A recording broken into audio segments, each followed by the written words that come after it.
Oh, please, sir. What if it's only $7? Will you please buy the thing? That's the attitude you're projecting out into your fan base and to the market at large. That's not a good place to be in. You are now listening to the Creative Juice podcast brought to you by IndiePRO.io.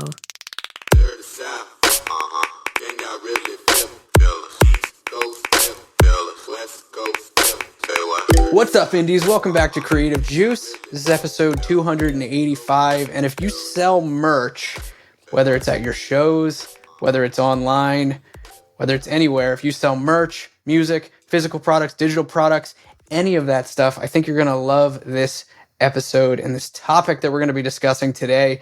I'm your host, Jack McCarthy. With me is my awesome co-host, Circa. Cirque, what's up, dude? Dude, not a whole lot. Very excited to talk today about this topic. Got a lot of recent experience with it. Yeah, me too. This is going to be a fun one. We're going to kick this off today, gang. We're going to be talking about the subtle art of raising your prices. And this is a topic that I think first struck me years and years and years ago when I was out, I want to say on my first real tour, as a professional in the music, a professional in the music industry. I was out there in the wild seeing what artists that, had bigger name recognition were selling their products for on the road. And it was vastly different from my experience selling merch in my own bands, with bands that I toured with regionally, what we saw at local shows. The gap in pricing difference between what people were selling, say, a hoodie for was so vast.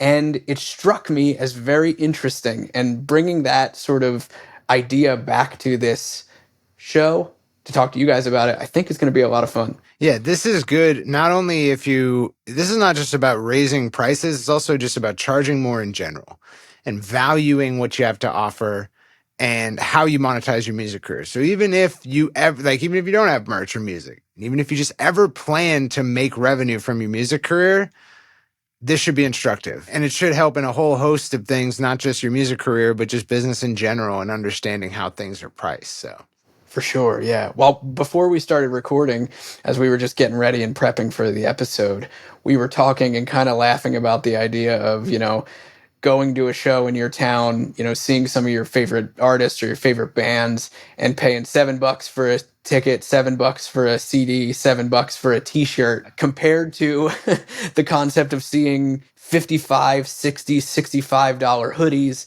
at, stadium shows and $35 t-shirts or tank tops, and why that exists and what that's all about. And maybe that's an interesting point for us to kick off with. Yeah, I think I'm kind of spoiled in this regard because one of the first artists that I worked with from a marketing perspective didn't have a problem with charging more. We offered signed CDs for $25 to $35. We priced t-shirts, I think, at like $30. And this wasn't a person who's like very the opposite of like talking about money and wealth, so like you can't presume their fan base is like very well off or anything like that. That's just the value that he was willing to put on his products. And so it was weird to me when I started working with a lot more artists. I went from working with like 10 at a time to working with 1,000, 10,000 over the course of like 2 years. And what I started to notice was that like, wow, most artists are really scared to charge even standard pricing.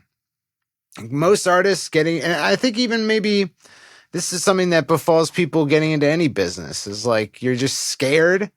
You have imposter syndrome. You don't think, like, you've never actually had someone pay you for something before or set the price for that. And so it's like difficult for you to break out of that. And you assume that you got to charge less to make up for what you lack in other areas. For sure. Yeah. And we talked a few weeks ago now, I want to say, we talked on the show about profit margin and, gave a definition to profit margin. And I think you're right. When a lot of artists start out, they don't really know much about setting a price of anything, let alone really even know what a profit margin is or how to think about it. And I think that can put you at a unique sort of disadvantage of being like, I don't know how to do this, so I guess I'll just charge what I think is fair. And a lot of times that leaves you with very little left over to actually run your business, let alone pay yourself. Yeah, I also think like one of the hard things to wrap your head around is the math involved with all this. Yeah, money math. We'll get into that. It's kind of fun. But man, like artists who are charging less than $15 for like any kind of CD, artists who are charging less than $40 for vinyl, artists who are charging less than like $50 to $60 for a hoodie, you are not even meeting the standard. And one of the things I learned in entertainment business school, and there's not many, but here's one of them, is that price denotes value. There's more than enough academic literature around this concept, is that if you give people 3 vacuums, one's $20, one's $100, one's $500, they presume that the $500 one is higher quality. They don't know anything about these vacuums except the price. Yeah. But they assume the best one at getting the job done is the one that costs 5 times more. I heard a recent story about people taste testing wine, and they were told it was all the same wine, and they were told this one costs X, this one costs, X plus Y, more money, this one costs Z, most money, all the same wine, and they all picked Z as their favorite, even though they're exactly the same. So price not only affects how you value something before you experience it, it retroactively impacts your experience of it after you've tried it. It's so crazy. Yeah. But it's true. Like it makes perfect sense psychologically. And there's also that age old meme. I think we've referenced it on the podcast before of like $50,000 client, $500 client. Yeah. Yeah. We've certainly seen this play out at the agency. Mile long. Yeah. And like the $50,000 client is like invoices sent, let me know what to do next. Let me know when to get started. $500 client is like, I'm putting my trust in you for this and we're working together. And I really need to know that this is good. Paragraphs. It impacts a broad range of things. Just the point of this preamble is that how you price things impacts your customer or your fans' perception of it. It impacts not just their perception of it before they get it, but it impacts their experience of it after they have it. Okay? Yeah. Now, this is a particularly interesting time to be recording this podcast because at the time of recording, literally an hour ago, I just spent $9,500 on an online course for our business. Okay?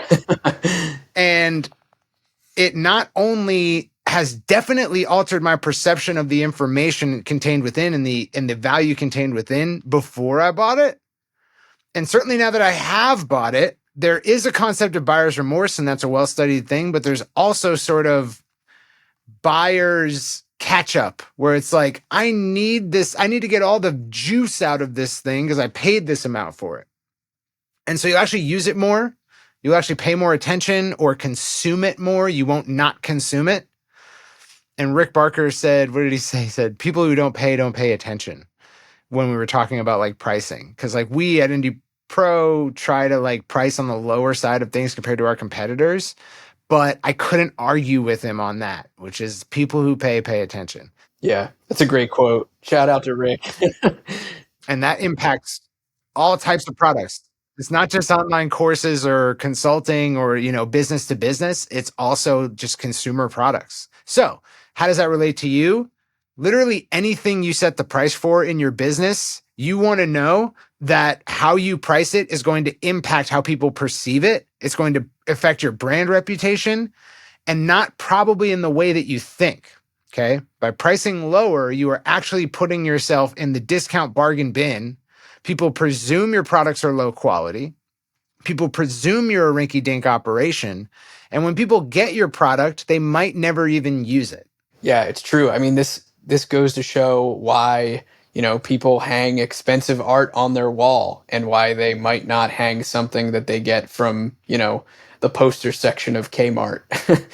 Kmart doesn't exist anymore, does it? Walmart, whatever discount big box store you might find.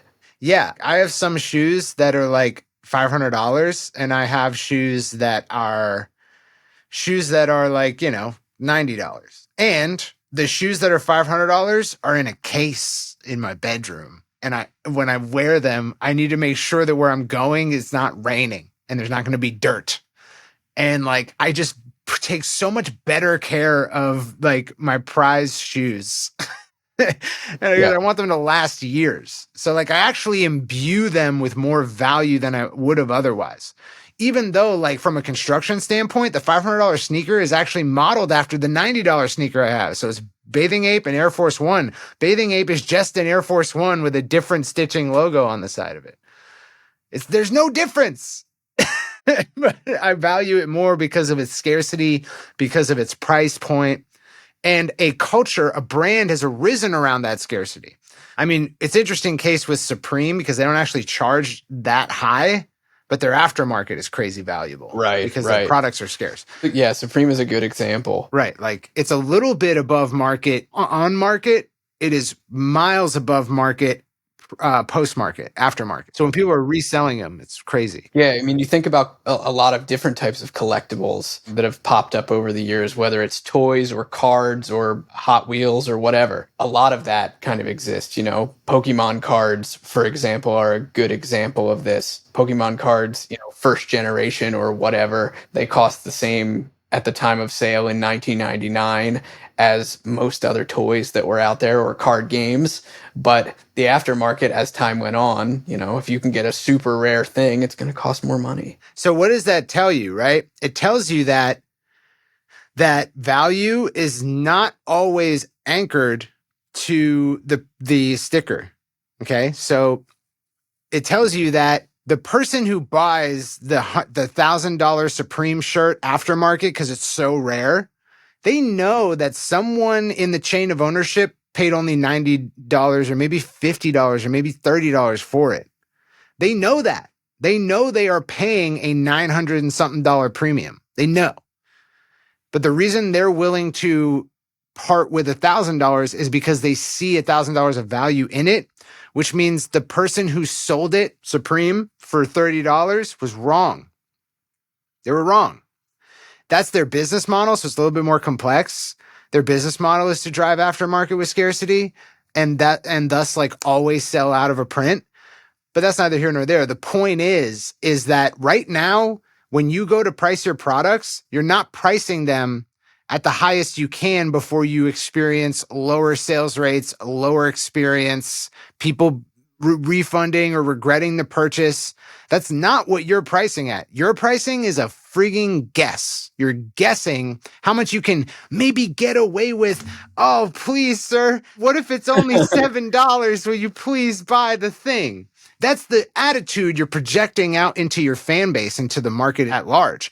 So that's not a good place to be in, right? It's not a good place to be in. I think you put it really well in saying like the attitude is very much like, okay, I could probably get this much for it. Yeah, like you're cheating on a test or something. Like it's what you can get away with. Like that's not what you should be approaching it with. No, definitely not. Definitely not. Actually, we have a couple interesting sort of stories from the agency. Both one is a little older. It's a story, a conversation that happened a few years ago with one of our clients, an artist that has a ton of fans, big fan base.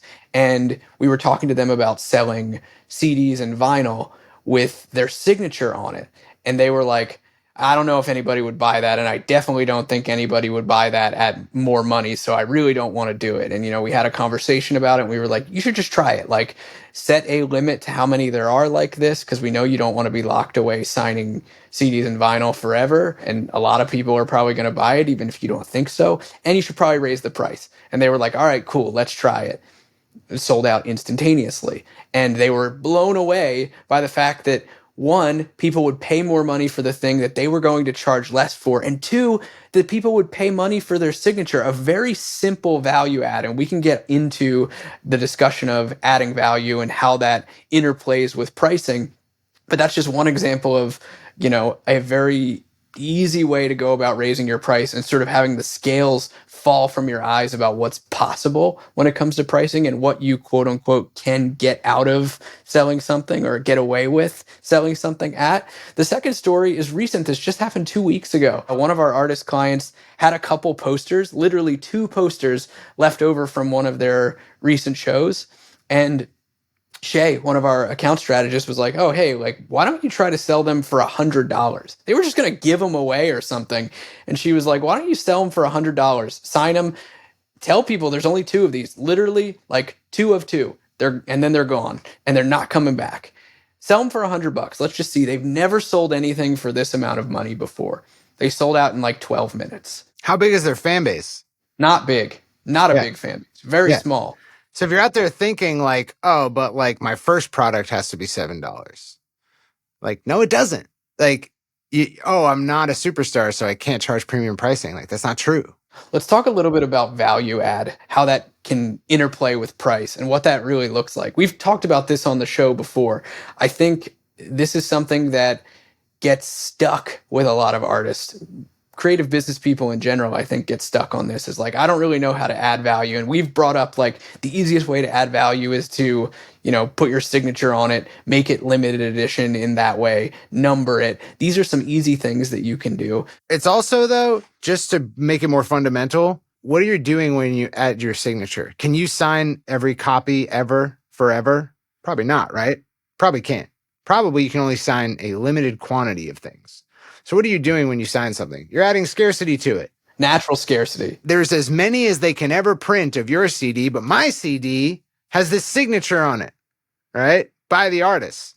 So it is a little bit of like the artist signed it and touched it personally, and like maybe it's worth something one day, their signature, but it's more about like mine's special. Yours isn't. It's a gold foil Charizard versus a regular one or whatever. Right, right. Yeah, that's so true. And I think that applies in a lot of ways, go beyond signatures, like hand numbered stuff, stitched merch. A lot of artists like to do creative things with their merch, whether it be paint on it or write on it or whatever it might be. I remember years ago, there was an artist that was filling in blanks. Like there was like a blank line on their t-shirt and they were filling it in with like each t-shirt had a unique writing on it. I can't remember who it was, but it was super dope. And I remember seeing it, was like, wow, this is such a cool, like unique product. And this comes into the interplay between value and price as well. Is like it allows you to create things that are truly unique, exclusive, scarce, and that drives demand. Yeah, from a mindset perspective, maybe that could help you guys. Like if you're listening to this and you're like, oh, I was planning on charging $7 for my first CD offer. I do have t-shirts for $10 or whatever. If this is you, I kind of understand, because you may not know this about me, but like by the time I was 11 or 10, my dad was a multimillionaire as a software entrepreneur. And by the time I was 15, I was living in a Best Western on welfare and food stamps. So I had a violent shift between ranges of like, my lifestyle. My whole life has just been wildly vacillating between like, well off and like dead broke and like starving.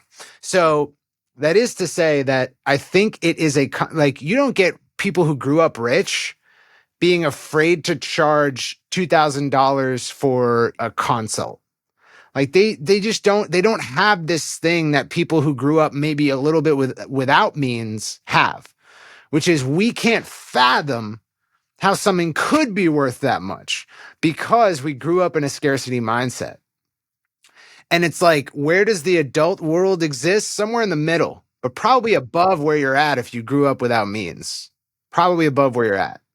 This is probably a deeper conversation on like education in general, and especially in the United States, about financial literacy and how people relate to money and what they're raised to think about money and learn about money. Most people go through the bulk of adolescence and young adulthood not really knowing anything about money, myself included. Like I didn't grow up with like some vast financial education at all. So that said, when it comes to then trying to build a business around creative things in an industry where everything is commoditized at this point, especially our music, it makes it really hard. We're kind of, disadvantaged from the jump. Yeah, I mean, trying to win on low price, we know where that goes, right? It goes to 0.4 streams. That's where it ends up. That's what commoditization is. As things become less and less scarce and easier to produce because you have to produce a volume of them and the price drops, they end up in a race to the bottom. To give you an example, just because you have a commoditized product, which is music, doesn't mean you can't charge a premium, because there are pens that cost literally a cent and there are pens that cost thousands of dollars. And the business that sells a pen that's worth a cent isn't necessarily more valuable than the one that charges, $1,000 for a pen. They just have a completely different model. And so I will say that, like, trust me on this, man. Trust me on this, man. You're better off. You are better off starting out your journey of offering things of value in exchange for money by trying to figure out where your ceiling is rather than your floor. Key example, Nipsey Hussle. Nipsey Hussle sold a $100 CD, limited run. Jay-Z bought like 20 of them or more, like 100. And then he did a $1,000 CD. Okay. And it was this whole Know Your Worth campaign. And it's like, people be sold out of them. There weren't any left. So he had no problem moving the volume to get the revenue that he was aiming for. And if anything, it created more of a media spectacle. It's the same, like, I can probably get the songs for free, but people still paid it. Why did people pay $100 for something they could easily tomorrow or this instant get for free? It's because price denotes value and it impacts your experience of the product. So if you are in this phase where you can set the price of a thing for the first time, consider just choosing a price that you don't think that people will pay you for. Okay. Just try it. And this includes the prerequisite that, like, you're not, like, you don't have 3 fans, or you haven't yet to figure out how to actually get any traction and engagement on social media, and you don't have any listeners. Like, put that to the side. If that's you, this conversation is not for you. Good disclaimer, though. Good disclaimer. I agree with you wholeheartedly. Go high. Maybe you think that no one will buy it. We're probably going to prove you wrong here today. Yeah. So start higher. Like, at least start above standard. Because what does it do? It communicates to the marketplace that, like, this thing contains more value than, basically, by setting yourself apart with pricing on the upper end, you are saying, I'm not only more valuable than this cohort, but I'm actually not like this cohort. And in a highly saturated industry where people could... That matters so much. So much, right? You're standing out from the pack on pricing alone and not to the downside, right? Because you would stand out if you're charging, like, we, for instance, use free push shipping and handling funnels to stand out from the pack by charging nothing, okay? And that is a tactic to get someone who actually likes the music and is willing to spend money to acquire it or support the musician in the door, to isolate them from the rest of the people we're addressing. But if you stand out from the pack and you're charging more, it indicates that you're actually standing out because you're more valuable. So I hope that makes sense. And this is something that businesses do all the time. We were talking about this before we hit the record button, is businesses test price resistance. They raise their prices to see where the diminishing sales start to happen, where the diminishing returns start to happen, the ceiling. They look for it. We've done this at IndiePRO. We've done this in all sorts of businesses. Artists don't do this, and you absolutely should. Yeah. And if you feel some type of way about it, add value. Add value and you'll feel better. Yeah, exactly. And it's not hard to do. It's not hard to add value. Yeah. It's interesting to add value. It's more fun to add value, I think. Adding value and keeping your price the same or better, raising it, is much better than just discounting down arbitrarily.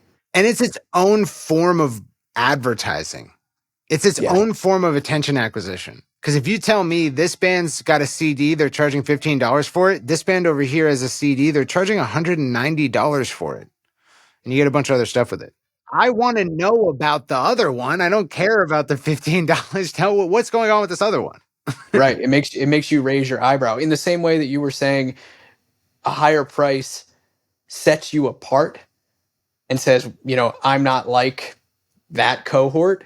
It also says, is there something newsworthy going on here that they're charging this much money? It's the Wu-Tang example, all of that is the kind of stuff that you can take, and you could do this today. You could take a product, and maybe this is a good starting point. You could take a product, say you have some back stock of some old records, and you've got, 50 of them left. hand number them, sign them, say that you're never going to press them again. Commit to that and charge double what you would normally charge for them. And you'll probably sell out of them. And you'll probably make more money than you would have made having them just sit in your store at a standard price, sitting next to the rest of your records. So let's get into some mathematics of why this is such a good idea. So number one, right? When a commoditized product, let's take cereal, for instance, you may have noticed that your cereal bag inside of the box is like 20% smaller over the last 10 years, but the price has stayed the same or even gone up. And this is margin squeezing in the context of commoditized products. What it is they don't actually want you to know that they're charging more because it's commoditized. So they're actually giving the customer a worse experience to create a higher profit margin. This would be the equivalent of you selling a 1-track 30-second CD and charging the same as a 12-song album. Exactly. Right. That's what they're doing. And that's what commoditized pricing and scarcity mindset is going to do to you. It's going to force you to look for profit margin and profitability in the form of a worse customer experience. Now, I bought Magic Spoon. It costs like 3 to 4 times the amount of like a normal box of cereal. But in that profit margin that they've created for themselves, that big window, they're able to put all of that into customer experience. They're able to create a cereal that tastes really great and has good texture and is like, what is it, 0 carb or something like that? Or something, it's like low calorie or something. It's your protein cereal, right? Right, yeah, high protein cereal. So it's like, if given the option to create a higher profit margin at the expense of the customer experience versus creating a higher profit margin by enhancing the customer experience and just charging them more, what do you think is better for the customer? Because the whole justification of charging $7 is like, I don't want to price people out. People don't have a lot of money. And it's like, okay, what's that going to do to your ability to fulfill value on the back end and grow as a business to deliver even more value over time? Like you're squeezed. So you actually think you're saving customers, but you're making it worse. And a key example of this is IndiePRO. We offered for a period of time a free membership trial to IndiePRO, 30 days. I think you could pay $1 or even get a free 7-day trial. And then after a while, we noticed like the numbers were all off. And we were looking through the data. And what we learned was, number one, half of the people who came in through the free trial never signed in. Never signed into the freaking thing that they just got. It hurts. Yeah. We put like literally years of our lives into making this thing like the ultimate solution for independent musicians, and they didn't even try. So we are attracting a worse quality customer. And it's not like by making it more available, we were making it more helpful to people or increasing our impact. We weren't. More people didn't even sign in because it was priced so low. Okay. And then on top of that, we saw higher customer support issues that didn't have a resolution that was like a technical one. Like we couldn't answer a question that they were having trouble with or a bottleneck. It was just like argumentative back and forth, like about, maybe they got rebilled after the trial, or maybe like they had like a little issue with their tech platform that like isn't in the scope of what we teach. A lot more customer support issues, a lot less actual use of the product. So like if our reasoning was we want to get it out to more people so we can have a bigger impact, the opposite happened. The opposite. And that ruins the experience for other people who are actually taking it seriously. And so we went back, we removed the free trial. And then about a half a year or a year later, we decided to actually introduce more value into the product in the form of workshops and raise the price to subsidize that. Since then, our membership has not gone down. So our membership is about the same as when we did that. And the quality of conversation in our group and the percentage of people in the program who actually log in and use what we're offering has skyrocketed in comparison to that free trial period. So it's a real case study in terms of like price denotes value. And if your argument is people don't have enough money, my fans don't have enough money, I don't want to charge them that much, I guarantee you the exact opposite of what you want to happen by pricing low will happen. Less people will buy because they see less value because of the price. Less people will actually consume it or get use out of it. Less people will actually value it once they receive it. You're going to deal with more issues and you're going to ruin the experience for people who actually do value it. So, hope that's instructive. I feel like that's the coolest reason to raise your price, is that you can then reinvest the profits, or some of the profits, or really as much of the profits as you care to reinvest, into making cooler music, cooler experiences, better tours, better products, better everything for your fans. And then you've got a business that continues to grow itself, and you're not needing to constantly pull out your wallet to reinvest it out of your own cash. Yeah, another point to tag on there is that take the example of like, I want to make it accessible to everybody. I want to give value to as many people as possible. I don't want to price people out. Okay. What you're doing is you are compromising the experience of the person who would pay you more. So they would gladly pay you more for a better experience or more value, but they can't get it. Dealing with all of the people who shouldn't even be buying it in the first place or getting it in the first place is going to give you less attention to focus on the people who actually do want it. So you're introducing more volume, fragmenting your attention, fragmenting the customer experience. When as a alternative, if you charge higher and unlock more of the value that the people who actually, because like, let's be honest, if someone can't afford $20 for your CD, they shouldn't be buying your CD. If someone can't afford $30 for your t-shirt, they probably shouldn't be buying your t-shirt. They should be buying the lowest cost t-shirt they can access. So you're not helping them out by like creating this like false, unstable, unscalable, and like narrative that like they can't afford this. They can't. But if you had charged double standard instead of 50% below standard, you now have a profit margin that you can invest into giving value to the people who shouldn't be buying something from you for free. Yeah. And that's what we've done at IndiePRO. You know, like any margin that we're able to get off of the raising of prices and addition of value, we've reinvested back into YouTube, reinvested back into the podcast, reinvested back into like lead magnets and creating more resources and having a free membership tier in the first place. So I hope that's instructive. I know it's not the exact one-to-one example, but it should be like a good case study of what happens when you try to include more people by dropping your prices to rock bottom. Yeah, I think that's a great example. To kind of take a counter example to that is if you needed more convincing, look at what's going on in the rest of marketplaces, plural. What's happening across the world and what's been happening in marketplaces. The price of pretty much everything is going up. With inflation, the price of everything has gone up. Cereal is a really good example. Your groceries are probably more expensive. You know what's not going up? Artists charging for their music and their merch. One of our artist clients at IndieX at Christmas time last year, I remember asking me like, hey dude, can we just like go do a quick market analysis to see where our prices compare to, other bands like us of the same caliber right now?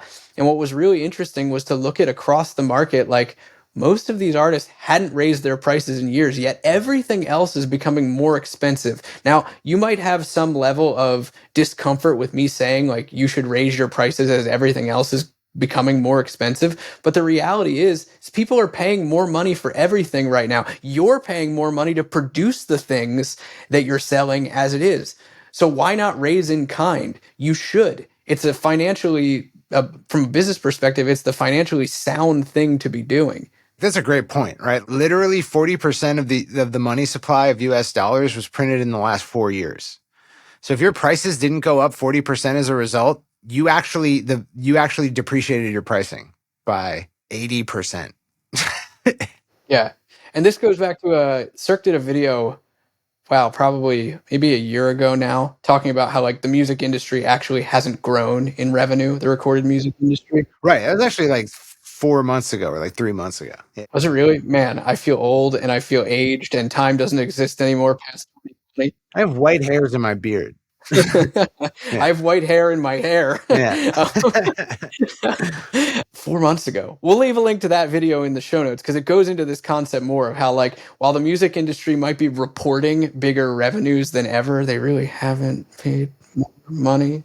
Yeah. And it's a hard concept to wrap your head around, but like literally the money that okay, if you're charging $20 for a CD and you were charging $20 for a CD 5 years ago, that $20 is actually worth what 12 of the old dollars were worth. Okay. So your $20 is now actually worth $12 in that frame. So as a result, you'll notice everyone has had to adjust to this, like we have, what is a price? A price is the amount of US dollars over the value of US dollars. Cause think about it. If something's $200, how many cartons of milk can I buy with it? Right? How many cartons of milk is it worth when it's $200? Milk is going to track inflation pretty closely. So it's a good barometer. If you could get 10 milk cartons before for something, and now you can only get 5, like your price is dropped. Okay. So just keeping up with inflation requires you to periodically raise prices, and the whole world's adjusting to this, including the people who manufacture your products, including the ad platforms that serve your advertising. Everything in the whole economy is raising prices, not because they're charging, because wages are rising as well. Not as fast as inflation, which is a major problem, but they're rising. Definitely not as fast. Labor market's incredibly tight, meaning like it's hard to get people to hire. So unemployment's not a problem at the current moment. It might be, soon, who knows? But it's like everything else has risen except for the price of your goods. And so you should at least keep up with inflation for sure. I want to talk about here, and I kind of want to give a list. We've really I think we've spanned like an incredible range of subtopics around this topic of price and raising your price and how to price your products. And Cirque, you gave, I think, what I think was a really great baseline of saying, like, if you're not at least charging this for these things, then you are below the standard. And then we went through all of these reasons for raising your price, from value and what you can do for your fans with increased profits and the markets and what's going on in economies. One thing that I think would be helpful if you're sitting there and you're scratching your head and being like, okay, I do want to raise my prices. I'll try it maybe without adding value. Let's just do a quick brainstorm. Let's give you guys a little go-to list of quick value adds that you could make to your products that you could bring. We already talked about a couple of them, but I'd love to spitball and just give you guys kind of a rundown here of things that we might recommend that maybe you haven't thought of. We've talked about adding your signature. We've talked about numbering. I want to add a couple more and say, like, if you're selling a CD, add an alternate album cover. Maybe just invert the colors and put some scarcity on that. Print 25 of them, 50 of them, 100 of them, 500 of them. Kind of depends on the scale of your audience and how big it is right now. That's an easy one. Add low cost, high margin products as bonuses. Think about things like stickers or patches. All of that increases the perceived value of what you're offering and allows you to charge more for it, but it doesn't incur a whole lot of cost to you. These are all easy things that you can do. Cirque, what would you add to the list? I would also think about ways you can, when you're considering adding value, I prefer to start from a place of like not adding additional products, like not bundling. Yeah. Because you can add value with scarcity, personalization. You can add value with intangibles. There's a lot of things you can do without actually adding more products. Then you should get to adding products and like deal sweeteners. So ideally, if you're looking at a full stack artist who's got all the products they could have, right? Let's just consider that business as a use case. Let's say they have a membership. It's digital. It's infinitely reproducible. It costs them nothing to reproduce. It costs them nothing to add another member to it. Okay. Annual or lifetime, like add that in as value, because it's the highest value but least cost thing that you could add in terms of the ratio. So like start with intangibles, start with personalization and scarcity. For sure. Because it's the lowest cost to you but adds the most value as a ratio. Then add in deal sweeteners. And you should find that like you don't have to create the mega bundle in order to do it, right? If you have enough things that add value without actually adding new products, then just adding one or two to the end can be all you need. For sure, yeah. I think urgency is another one that you can add time-based elements, and this doesn't have to be attached to discounts. A lot of people, see discounts out there, and they also see them attached to, take a Black Friday sale from literally any store in a mall. 25% off certain items in this collection, only good till Cyber Monday ends. It doesn't have to be like that. You could literally have urgency around a set of products in a way such that these are going back into, this is a play off of Disney. Disney for years did the Disney Vault, where they would only sell home movies and for certain periods of time, and they would price them accordingly, and then they would say this is going back into the Disney Vault after Christmas, and then they would run ads with sad kids who didn't get their Snow White movie at Christmas time, and then it was going back into the Mickey Mouse Vault. Pretty definitely gaslighting ads on parents. Pretty amazing, actually, a brilliant strategy. And they did this for years and years and years and years and years. And you could pull at similar ideas. Some of our artist clients do this exact thing. They'll do a limited run of merch, and then they'll say, this is going back into the vault. And at the end of this month or this quarter or this year, these are going away and we're not going to bring them back out. You can do this kind of thing without a discount. In fact, you can, charge basically whatever you want because it's going away. Additionally, if you've got urgency, and like Cirque was talking about, if you've gone through the intangibles that you might have to add value and you are adding deal sweeteners, the intangibles and the deal sweeteners might go away after a time period. This is how you add urgency to get people to buy. And again, it justifies the price that you're pricing something at. Yeah. Well, number one is like the hidden math behind increasing your profit margin on something that you sell or offer is that, like, if you're able to increase your profit margin from, let's say your profit margin is 5%, really low, and you increase it to 10%, you just actually doubled your profit. It seems small from a pricing perspective because this thing just only added what? Like we're actually either taking away costs at a rate of like 1 in 18, or we're adding a cost to the customer at a rate of like 1 in 18. But you're doubling the money that you take home and that you can reinvest into other things. So there's a little bit like of hidden math with profit margins, in the sense that like it's not always obvious that this thing could double your business with a slight price increase. It's pretty wild, isn't it? Yeah. Yeah, it's wild. Let's say you already have products out there and you're considering raising prices on something you sell a lot of. Okay. That might terrify you, because if you're selling a lot of it, it represents a big part of the stability of your business, right? So if it's your main product or something that like people buy a whole lot, your fan base like kind of goes to this one thing first. It's like an entry level. The math behind that, because you might worry, like, if I raise prices, people are not going to want to buy this anymore. Maybe you're right. Maybe there will be a drop in how many people actually buy it per month, per year. Okay. But if you raise your prices, let's say you're raising your prices from $10 to $12, you can afford to lose 20% of your customers. That's like the math behind it. You can afford to actually service less customers with just a slight price increase. If something like, what is it? Like if you have a $100 product and you get 100 customers per month, that is $10,000. Now let's say you change it to a $200 product. You double your prices. You can afford to lose, what is it, 50% of your customers? Half of your customers can leave and never buy from you again, and you'll still make the same amount of money. And so with all that extra time you have, or with all that extra like operational costs that you have, what could you add in terms of value to the remaining 50% experience? What would that do to their repeat purchase rate? What would that do to the word of mouth you get? What would that do to the perception of the product from the front end? What about the back end? How would that change how people value this once they have it? The math is almost always ever in your favor to raise prices, is what I'm saying.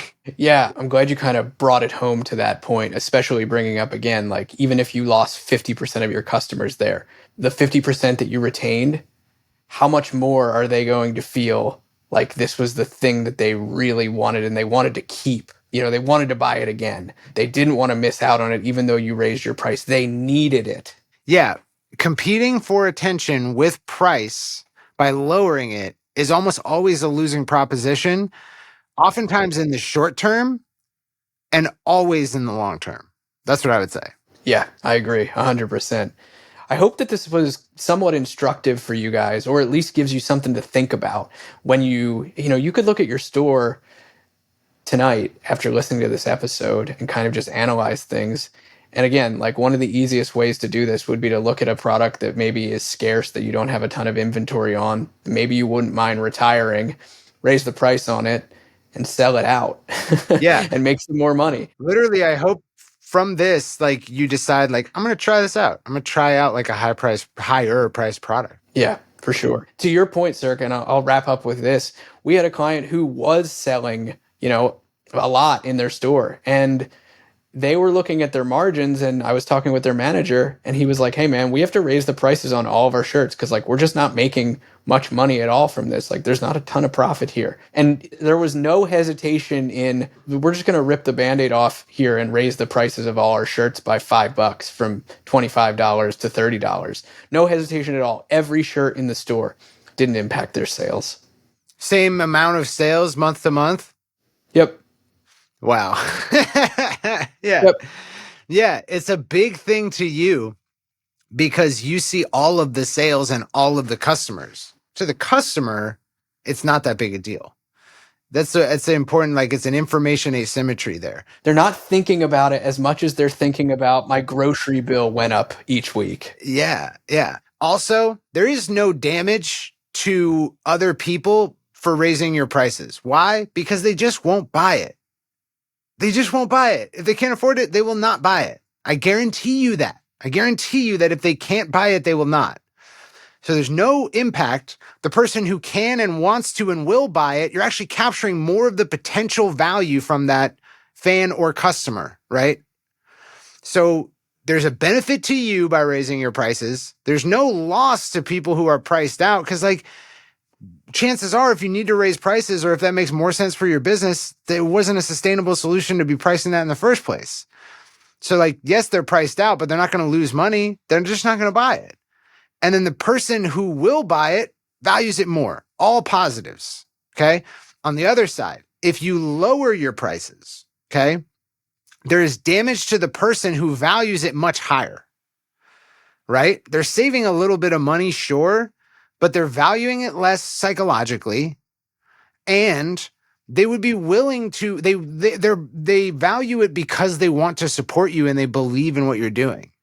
So it's not actually helping the person who would buy it at a higher price, and it's not helping the person who can't afford it at a higher price. They're spending money they shouldn't be spending, and it's making the product worse, which impacts all of them and you.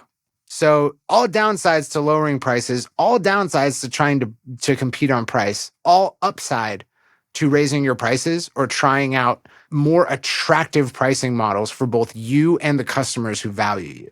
I was just going to say the exact same thing. All the pros are weighted towards raising your prices, and all the cons are weighted towards leaving them as they are or lowering them. Yeah. This is a fun episode. Yeah. Thank you guys for hanging with us. Hope you enjoyed this. Hope it was instructive. Go raise your prices. Yeah. Go sell some stuff. Go do something cool. Also, one last point. Try it out with a very limited, just like Shay did with her coaching client, right? Where it was like, we have 2 posters, right? It was an agency client. Very cool. So 2 posters, right? You don't need ads to sell 2 posters. No. You don't need crazy shit. So the impact of like, how do I sell this is completely collapsed. And you can just go and find the 2 people who want them. To make the selling point so easy, you could literally go into your DMs to, the fans that communicate with you the most, back and forth. This works for anyone, for any artist, whether you've 1,000 fans or 100,000 fans or 1,000,000 fans. Go into your DMs, find the fans that communicate with you the most. You want to offer them something cool, unique, scarce, and that costs a little bit more than everything else that you sell. Go and find those people and send them a message and be like, hey, I thought of you. Do you want this? Yeah. Easy. There's no sales pressure because you're like, well, I have, it's 2, so I'm probably going to sell them. Do you want it or not? It's fine. Right? Yeah. So it's a low pressure situation. It is of supreme value to that person, and the actual infrastructure you need to sell is far reduced. Okay. So you can sell even 1-to-1 when your prices are raised. So we'll leave you off with that. Try it out. Try, if you have products, if you've sold products in the past, or if you're thinking about selling products, try out premium pricing and let us know. Yeah, we'd love to hear about it. Let us know what you think. Let us know what you guys think about the show. If you're digging it, leave us a review. It really helps spread the word and spread the good news of what you can do as an independent artist. Hope you guys dug this. We'll catch you next time on Creative Juice. Peace out. Peace. Can y'all really feel the East Coast, feel the West Coast, feel